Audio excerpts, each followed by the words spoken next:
Students, we will learn how we can represent any number in exponential form and logarithm form. यानी कोई भी question, कोई भी number को आप रिप्रेजेंट कर सकते हैं एक्सपोनेंशियल फॉर्म में और लॉगरिथम फॉर्म में। मान लेते हैं हमारे पास एक नंबर है 2 रेज्ड पावर 5, या ऐसे लिख सकते हैं 2 इंटू 2 इंटू 2 इंटू 2 इंटू 2। ये हम लिख सकते हैं 2 रेज्ड पावर 5। इसको हमने एक्सपोनेंशियल फॉर्म में लिखा। अगर यहाँ पे 3 इंटू 3, इसको आप लिख सकते हैं 3 रेज्ड पावर 2। अगर हमारे पास एक और नंबर है, एक और 3 इंटू 3 इंटू 3, आप लिख सकते हैं 3 रेज्ड पावर 3। इसी तरह 10 इंटू 10 इंटू 10 आप लिख सकते हैं which is equal to 10 raised power 3।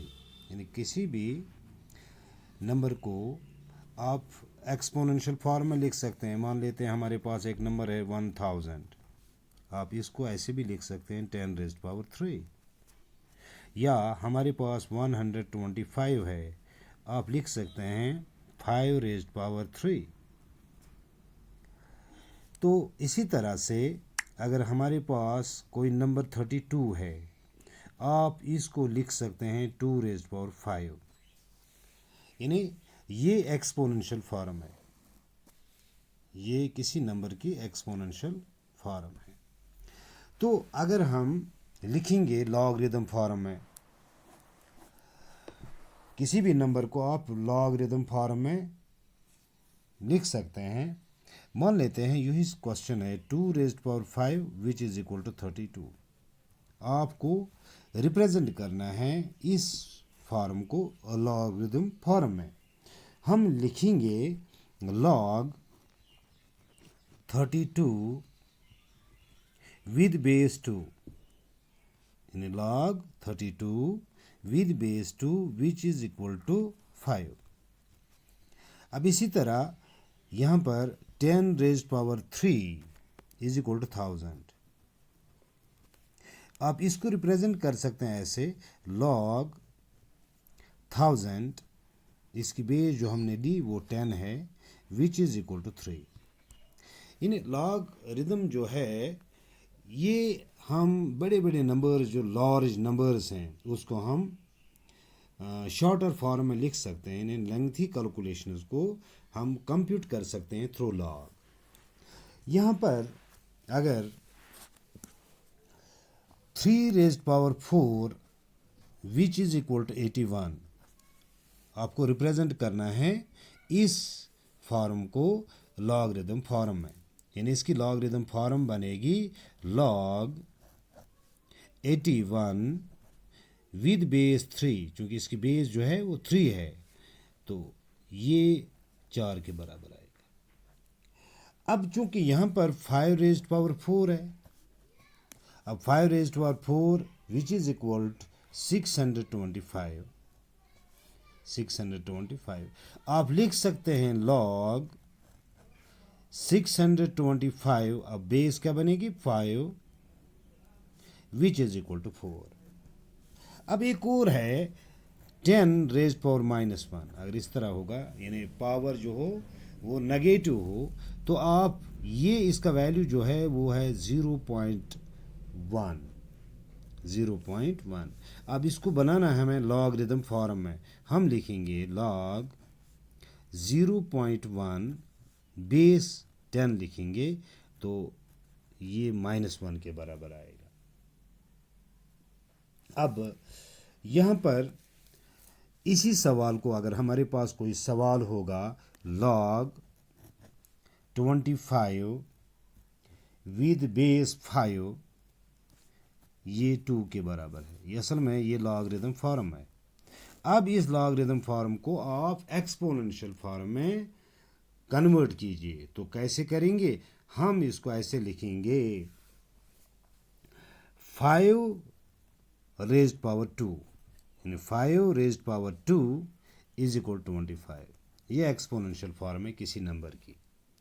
अब यहाँ पर एक और है log 0.1 विद बेस 10, ये बराबर है -1। अगर यहां पर होगा log 0.01 विद बेस 10, इसको हम लिख सकते हैं -2। ये असल में इसका वैल्यू है। अब इसको अगर हम एक्सपोनेंशियल फॉर्म में लिखेंगे, हम लिखेंगे 10 raised power -1 is equal to 0.1। ये एक्सपोनेंशियल फॉर्म है, एक्सपोनेंशियल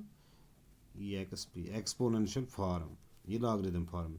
अब चूंकि इस लॉगरिदम फॉर्म को आप एक्सपोनेंशियल फॉर्म में बनाइए, हम क्या लिखेंगे 10 raised power -2, 10 raised power -2 which is equal to 0.01। असल में अगर हमारे पास कोई भी नंबर हो, यानी यानी 1/10 रेज्ड पावर 1, इसको हम रिप्रेजेंट कर सकते हैं 10 रेज्ड पावर -1। अब इसके ऊपर कुछ एग्जांपल्स लेते हैं। मान लेते हैं हमारे पास एक नंबर है log 12। आपको बताना है क्या log 12 log 3 प्लस log 4 के बराबर होता है।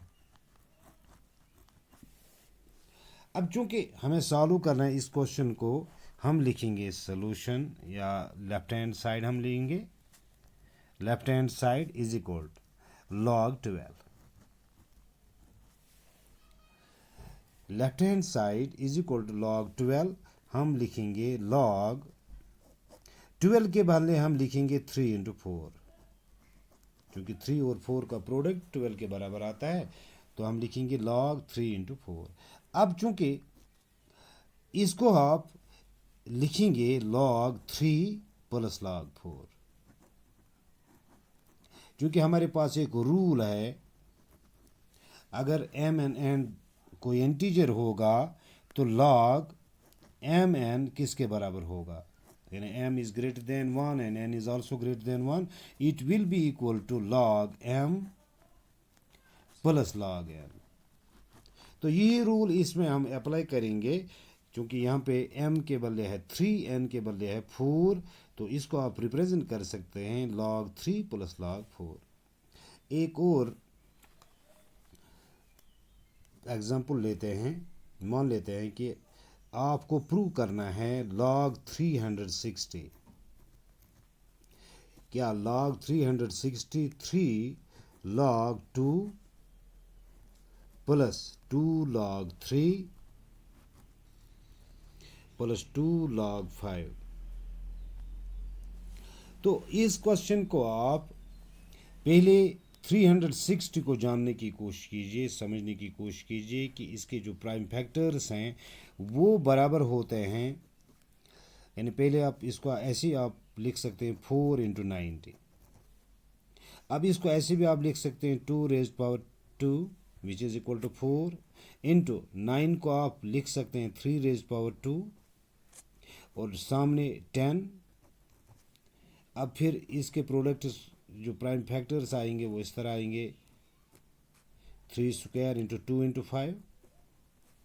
अब चूंकि 2 यहाँ पे स्क्वायर और फिर एक और 2, इसका मतलब है 2 रेज्ड पावर 3 भी लिख सकते हैं आप, 3 रेज्ड पावर 2 इंटू 5।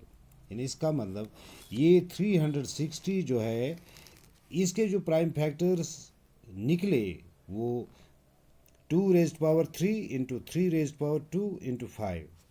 अब हम सवाल को ऐसे लिखते हैं, left hand side is equal to log 360,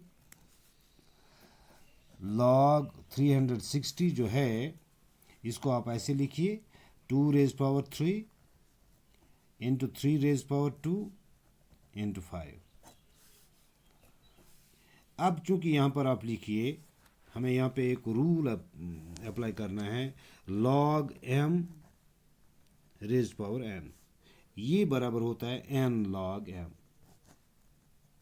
यहाँ पर वही रूल हम इस्तेमाल करेंगे 3 log 2, क्योंकि log m raised power n is equal to n log m, तो यहाँ लिखेंगे 3 log 2, क्योंकि मल्टीप्लिकेशन के बदले आप यहाँ प्लस लिखिए 2 log 3 फिर प्लस, क्योंकि यहाँ पे ज़रब है, हम यहाँ पे लिखेंगे इसका 5 के ऊपर जो एक्सपोनेंट है या पावर जो है वो 1 है, 1 लिखने की ज़रूरत नहीं है कि हम लिखेंगे सीधे log 5।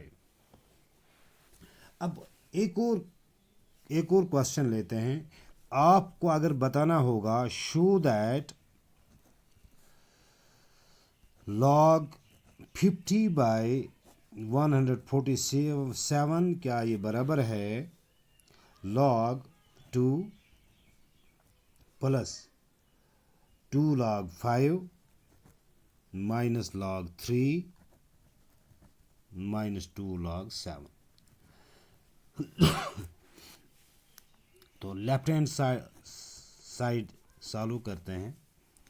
log 50 बाई 147, आप log 50 के बदले आप लिखिए 2 इंटू 5 यानी 2 इंटू 5 स्क्वायर भी लिख सकते हैं, डिवाइड बाय यहाँ पे 7, और हम ऐसे लिखेंगे 147, इसके प्राइम फैक्टर्स निकालते हैं 7 2s 14, 7 1s 7 3s, यानी हम लिख सकते हैं यहाँ 3 इंटू 7 स्क्वायर। अब इसको ऐसे लिखिए log 2, या ऐसे लिखिए log 2 इंटू 5 स्क्वायर माइनस लिखिए log 3 इंटू 7 स्क्वायर। अब ये लिखेंगे हम 2 log 3, ये यहाँ पे लिखेंगे log 2 प्लस 2 log 5, यहाँ पे माइनस है log 3, आप लिखिए log 3 log 3, फिर माइनस 2, यहाँ पे 2 log 7, चूँकि यहाँ पे नेगेटिव बाहर है, यानी ये सारा मतलब यहाँ पे पहले हम लिखते थे प्लस, लेकिन जब इसको माइनस से ज़रब देंगे ये आएगा 2 log 7 यानी माइनस 2 log 7। इस तरह आप बहुत क्वेश्चन यानी सॉल्व कर सकते हैं। शुक्रिया।